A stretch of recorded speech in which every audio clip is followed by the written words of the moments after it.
नमस्कार, मी सौ मिनल ओक नेने, भाग 37 स्वामी सत्यानंद यांच्या योग अँड क्रिया या ग्रंथाचा आपण अभ्यास करत आहोत। आज आपण करणार आहोत शशांक भुजंगासन। आपण भाग 4 मध्ये वज्रासन पाहिलंय, भाग 11 मध्ये भुजंगासन पाहिलंय आणि भाग 17 मध्ये शशांकासन पाहिलंय। हे शशांक भुजंगासन हे ह्या सगळ्याचं कॉम्बिनेशन आहे। शशांक भुजंगासन हे स्त्रियांसाठी अत्यंत उपयोगी असलेलं आसन आहे।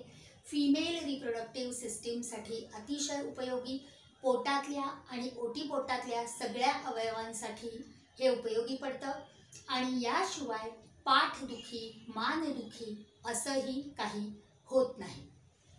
याची एक राउंड अशी आहे, शशांकासन, मग श्वास घेऊन भुजंगासन आणि मग श्वास सोडत परत शशांकासन। एक राउंड मी करून दाखवते। शशांकासन,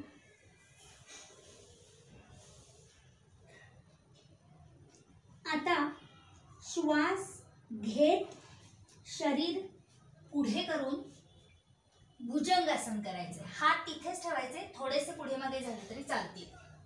भुजंगासन। आता हळूहळू श्वास सोडत परत शशांकासन।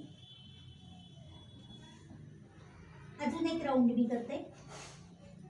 शशांकासन, श्वास घ्यायचा, भुजंगासन, शरीर पुढे, श्वास सोडायचा, शरीर मागे, शशांकासन। 1 ते 5 राउंड्स तुम्ही करू शकता। मला सगळ्यात आवडणारं हे आसन आहे। नक्की करून बघा, तुम्हाला सुद्धा आवडेल। पुन्हा भेटूया, तोपर्यंत नमस्कार, धन्यवाद। हरि ओम तत्सत।